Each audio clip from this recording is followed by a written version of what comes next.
Dona kan antu egaru shena kabat. Akkasin nago tangana. Nama akka kana sinjaalate sinii boo warrabsuun dhugaa rabbii yeroo kana keessatti barbaachisaadha jedhee yaaduun. Namni kun maaliyyuu haasa'u tuma si arrabse jechuudha arraffamuufi qabda. Afur fuuchuuf kaayyoo qabda. Afur fuudhee. Wallaahi dhime. Wallaahi afur na fuudha.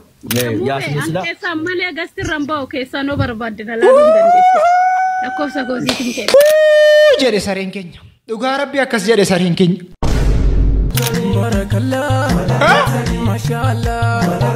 Kwai.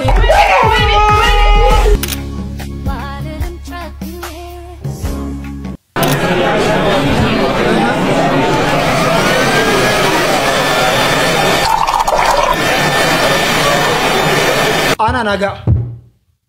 Nagaan. Ankuufeera ana naga.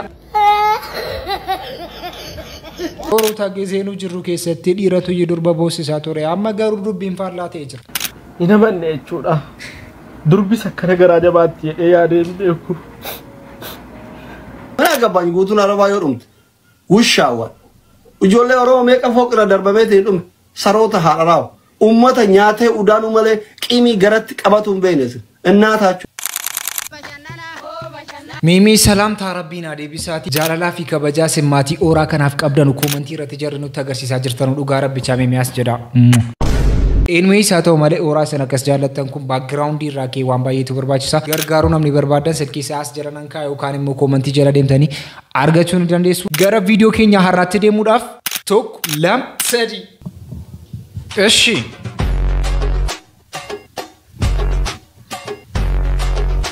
Inni warra ofii waan ta'e nyaachisuudhaaf. Waan ta'e nyaachisuudhaaf warra ofii.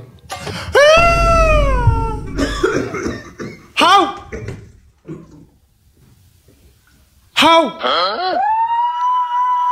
Tiyyuu bishaanicha dhugsisuudhaaf. Mu'aash kama mootuu bafiiti jette jarri sun. Mu'aash kama mootuu bafiiti akka kanaatan qalaqalaa ture. Qabrii silaan qaqqabnu rabbi siif hadhiisu.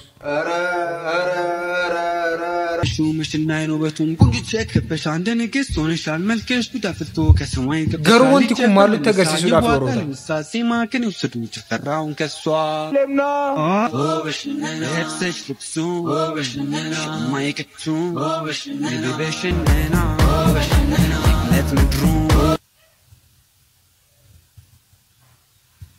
Yusin barnootichaan jaallanne dhaloonni dhufaa jiru barnootichaan ni jaallata. Yusin araadaa taatan dhaloonni dhufaa jiru faaraadha bakka. Kun araadummaadha amma. Dabtaroo fi kukkutuun araadummaadha. Akka araadummaatti akka ilaalamaa jiru garuu beektu. Doofummaan akka waanii bakka nama ajaa'ibaa akka nama araadaatti ilaalamaa jira. Bashii ustaaz. Ustaaziin piraankii gochuudhaaf. Teelee piraankii gochuudhaaf.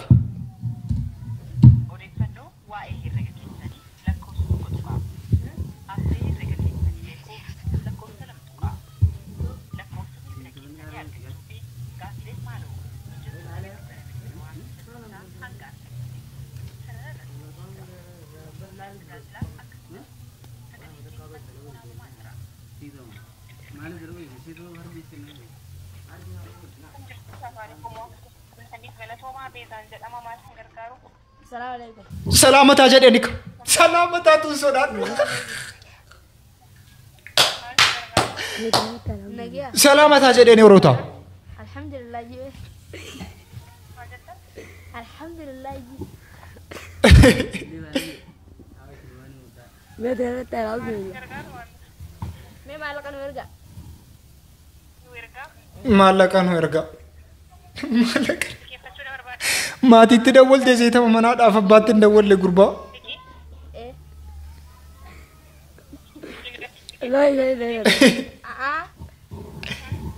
Malah ketera minda ketera likime kan.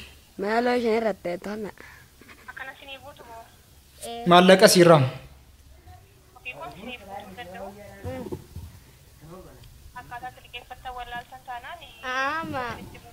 Mas Semarang kan hasil kita nih makam hasil kita. Saya yutin tak karakter. Biri.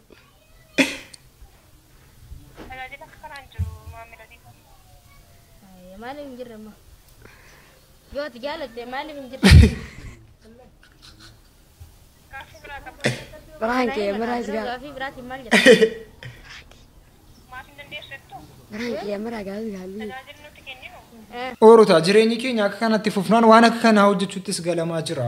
Mucaan ammamaatii gaafataa jira se'eemu. Birrii qabnu nuyyuu koo seeraan dandeenyee fayyadamaan jiru. Biyya akka kanaa ta'amaa jiru keessatti ati jiraan birrii nu kennaa jetta. Torbee tokkoon toorkiin argattu ati bakka.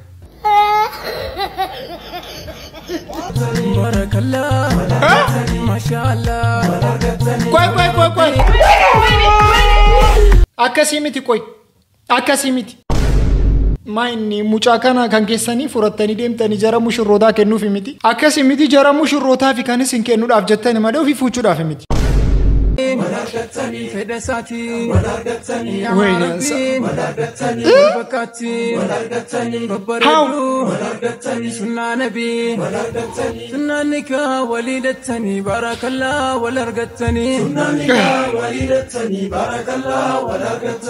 Amma ta'an jiru oorota. Ta'an jiru amma akka kamitti walii galuu dandeenyaadha amma oorota. Jechuun maayini qoy amma maal wal fakkaatu wal bira fannisanii jedhama miti. Akkami garuu jaalalli kun garuu uwwuriidha jettee jarri sun. Fiqir uwwur ነው jette. Uwwur ሰው ያረጋል jette. እንዳትነካ መልስ eenyuun namichi sun eenyuun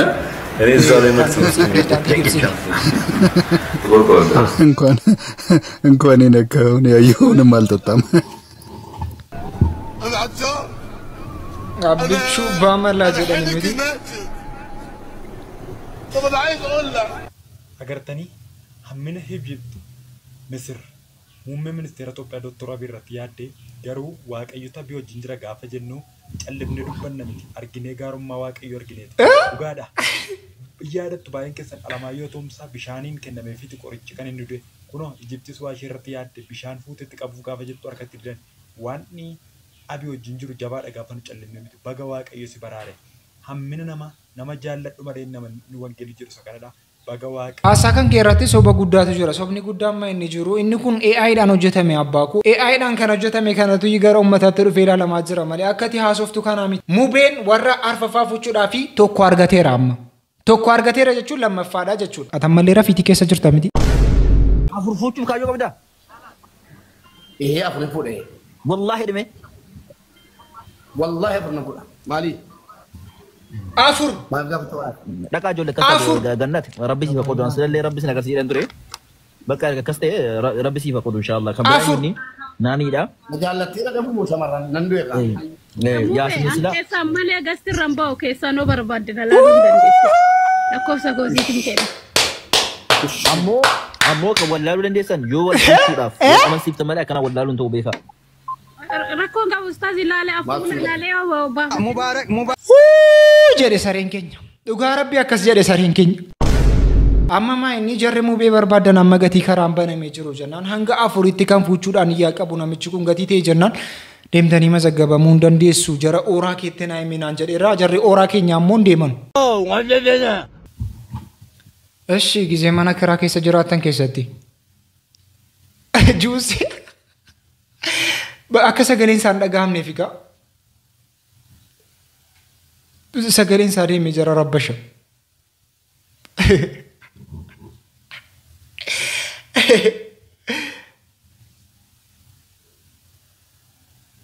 Maal jetti beektuu jarri sun ችግር ብልሃትን ያስተምራል jetti. Kana jechuun maa inni rakkinni gizee dhufee haxxummina si barsiisa. Akkati wanti keessa darbitu si barsiisa. Durri takka dhalaa kumaatama jaallachuu danda'a. Dhalaa takkaaf gatii du'aa kafala.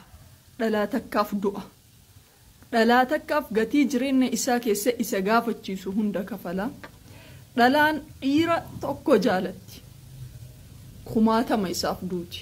Dhiiruma tokkicha jaallatte sanii kumaatam isaa duuti. Maal jechuu barbaaddeetu yoonaan jettu kun real lifeidha. Yeroo baay'ee abbaan manaa kiyya akkana na godhee abbaan manaa kiyya na miidhee jettii qaamni isii bal'adamee faffalaxamtee even hanga cabuutti ilaaluu dandeenya. Maa dhiiftee biraan deemne isa malee jaarsi hin jiru isa malee dhiirsi hin jiru isa malee jiraachuu hin dandeettu ati maaliif hin dhiifne maa ofirraan hiikne maa nikaa ofirraan buufne jedha namni hedduun. That's not about that. Wallaalteetii miti. Imbeeti akka nama isa caalullee argachuu dandeettu. Akka dhiirri isa malee namni biraa jiru argachuu dandeettu ni beeyi. Garuu namni isiin jaallachuu dandeettu hin jiru. Siigalee bakka takka jaallatteerti namni kamilleen achi booda kan dhufu akka isaatti jaallachuuf akka isaatti ta'uuf hin dandeettu. San qofallee miti ni jaallatti waan ta'eef gatii du'aa kaffaltiif. Takka ajjeesee lama ajjeesee kumaatama ajjeesee achuma bakka achuma dhaabbatti. Waan atamma akka kana nama jaallatuuf si'a kuma tokko hunduta akki rabbiin itti hime. Wallahi. Oo insobin. Insobin rakkina qabda insobin.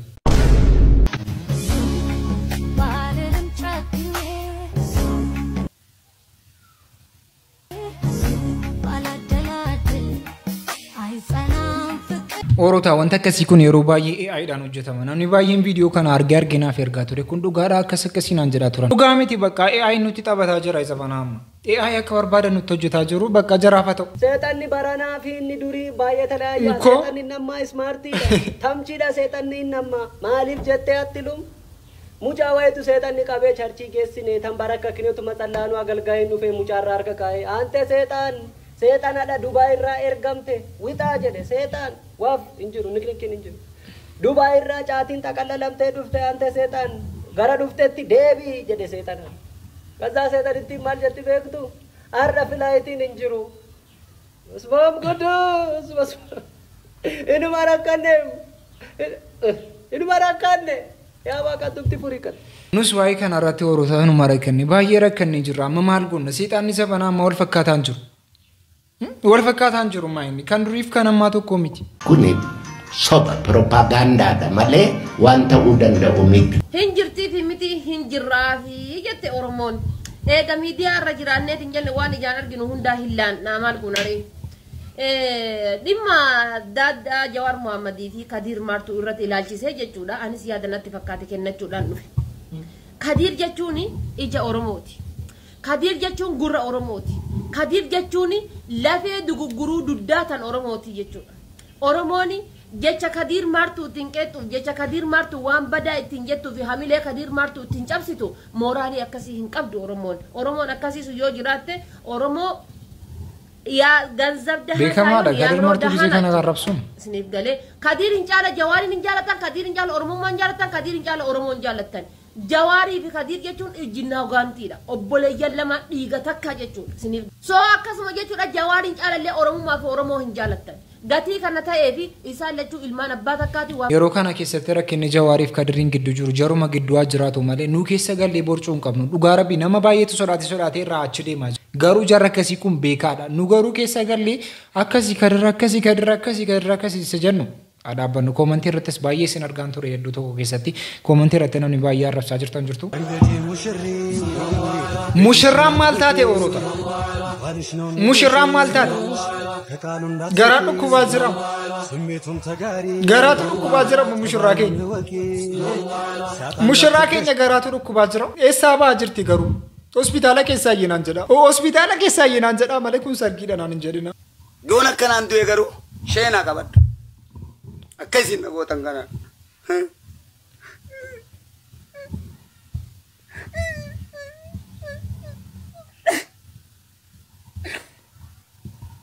Bifama. Waan isaan irratti hojjetan dhala. An jaalalatiin yaama. Ummata faca'ee na ijoolletti jaaraa jeetii yaama. Akkuma isin beektan kana. Ummata argee kana. Bifa hedduun itti duuluudhaan lafa isaan irraa uummata qabaataa hiyyoomsuudhaan qabsoo uummata Oromoo irratti biyyeeyyuu faffacaasan. Kanaaf uummanni Oromoo hundi garaan isaa mataadha. Uummata nan bakka jirurraa walitti qabachuu jiru. Uummata direerra irraa faffacee shamarran irraa barachuu dadhabanii direerra faffacaan kana lammateen harkaa facaasoo maal jechuudha? Mee saba Oromoo naa laalame? Mee dubbii xiyyeeffannaa naa laalame? Arra shamarran Finfinnee keessatti diree hunda irratti narraa dhangalaanii dargaggoon beenziila dhugdi. Hawwan akkasii uummata qabaataa akkas godha jechuudha. Osoo uummataa kana obsee jiru kulaa sharrii natti banuun maayesho isin waan feetan goota rabbiin kiyya isin wajjin jiru naa wajji jira. tumsa caale Allahu dhaan qabaan ummata. Nama akka kana sin jaallatee sinii boo arrabsuun dhugaa rabbii yeroo kana keessatti barbaachisaadha jedhee yaadu. Namni kun maaliyyuu haasa'u tuma si arrabse jechuudha arraffamuufi qabda. Dhugaa rabbicha arraffamuufi namni qabdu jara akka kanaati. Jarri kun gizee si arrabsanu keessaan si jibbanii miti. Abbaan kee gizee si arrabsu gizee si rukutu si jibbee miti. Si qajeelchuudhaaf. Waan qabsoon kee na godhe. Qabsoo keetu kana na godhe malee. Waggaa 30 guutuuma. Alagaan illee na tumee. Na caccabsee labee kiyyaatti illee waggaa waliin na caccabsitu. Akkanumatti hin du'aa. Sirraa illee hin gammanne alagaarraa illee hin gammanne. Sirraa illee yoo hin gammaduu baadde ati waan hin barbaadu san osoo hin argatin numaan du'aa. Galata illee yoo sirraa dhabe. Garuu waan hin siif qabsaa'eef san argachuu qabdaa mire. Sanis hin argine. Waan hin siif qabsaa'eef san. Galataas hin argine. Maraataa galanni.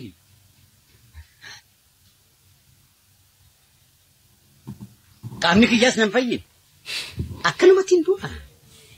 Kanuma.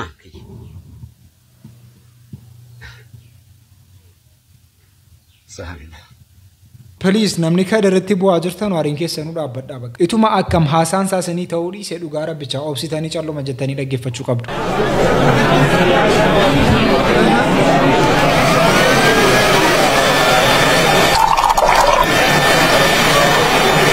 Ana naga.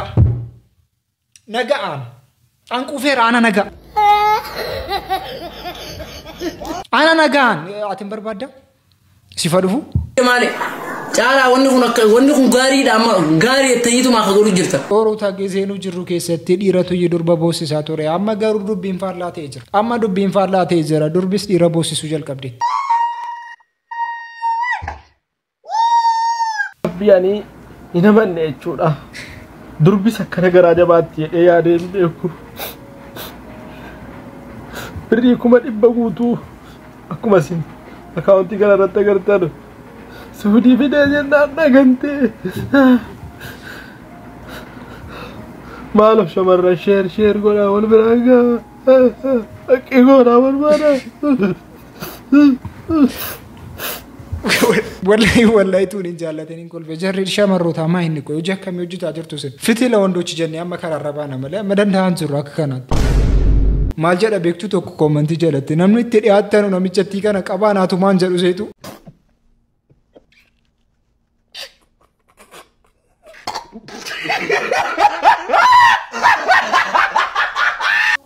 በአዲስ አበባ መሀል 6 ኪሎ ላይ የተከሰተውን አስደንጋጭ ክስተት ልንገራችሁ። እቺ ሴትዮ ከሰውየው ጋር በመሆን ዊልቸር ላይ ባልታመመችበት ወቅት ታመም ያለው ብሎ ለበርካታ አመታት ሲለምኑ ይታወቁ ነበር። ታዲያ ዛሬ በዘነበው ከፍተኛ ዝናብ ግን ሮጣ ለመጠለል ስትሞክር ታይታለች። ህዝቡም እንግዲህ እንደዚህ አይነት ምላሽ ሰጥቷል። ፖሊስ ደግሞ ያደረገውን እርምጃ ልንገራችሁ። ዊልቸሩን ይዛ ራሷ እያነዳች እንደምታዩት ምስሉ ላይ እያነዳች መንገዶች ላይ በሙሉ በአደባባዮች ላይ እንድትዞር አድርጓታል ማለት ነው። የአዲስ አበባ ፖሊስ እንደዛ ቅጣት ቀጥቷል። እናንተስ ብትሆኑ ምን ታረጋላችሁ? ረኪኒ ኩን ገሮጂ ሳበሩ ዱጋ ረብቻ namni jaallate miti kan hojii akkasii hojjetu natti fakkaata akkanatti fakkaatu. Anyways nittiin kun sobdee wheelchair irra teessee nama kadhataa birrii guddaa hojjetaa turan jedhamaa jira. Amma garuu gizee bokkaanitti roobu akka nama fayyaa kaatee fiigdeetti baga isiin numti fayyaa taate. Dhugaa rabbicha baguma isiin fayyaa taate. Obboleessa kiyya turuu koo biyya arabaatti dhabee bara ajjeesanii. Ijoollee 47 barta Oromoo dheengadda biyya arabaa kana keessatti ajjeesanii.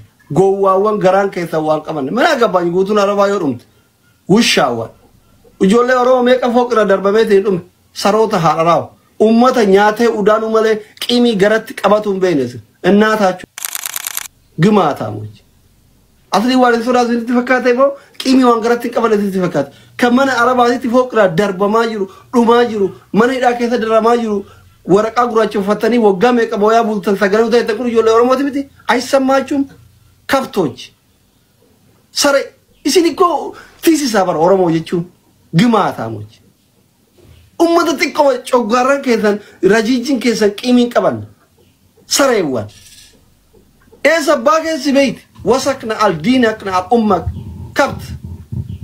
ከብት ጥቆ ጮጋራን ከሰን ዋጉዱንፈቹ እንደንደውኮ ሰላምቶት አባን በደ ገርገሪ ይኔ እንገርጋሩ والله እንገርጋሩ ማታን ጣባተን نمني أصلين عربة جيب غرغارو يتنا جيبتي أنا سيسالة من ما تامتام جيبارو فنا رقب داي على جزم ألتطب إن غرغار من بات متعال جماعة أنا بوصلكم إلى مبارك أمانة تجيب لنا يا وعدنا صار لنا أسبوع ونص والله ودعتنا اثنين قال لي اليوم النص طلعت أنا يا أخي ربي يسعدك الله يفرج عنك يا رب ماشي الله يوفقك يا رب أنا بجيب خلينا معك خلينا بس لبنا يجي مبارك كمان مبارك خلينا معك على القصة مشان الله يا ابني يا رب الله يحميك الله يسعدك أهل الحبش أنا أخيكم نخوة عرب ايش كنا في ورق قيرتي قبل نيه قيرتي كنا في فوق جدتك الله يوفقك يا رب الله يخلي لك عيالك ايش نقرقر ورق يكفلوا قيرتي كنا في كذا لما كم والله دحي يا علينا 700 دولار واهلا الخيام عندي 3 خيام يشيلوني والسمانه يريد واحنا ناس مساكين وما عندنا الله يحمل حقك واحنا حرانات يا اخوي واحنا شعار بشعر الله يوفقك يا رب الله يفرج همك يا رب ربي يسعدك كل خواتك بس maaliif Araboonni hariinu tokko miti Araboota jedhanii kan addeetti arrabsuun dhugaa rabbicha koo waan bichuusii kan namatti jabaatu eenyuus tokko jiru tokko akkuma jallaan nu keessa jiru jallaan jara keessas jiru danda'ame nama rakkate guutuu isaa gargaaruun waan guddaadha eenyuus sagantaan irraaf qabannee kan mafakkaata sagantaa biraataan booditti deebinutti amma eewwan akka naa wajjin turtan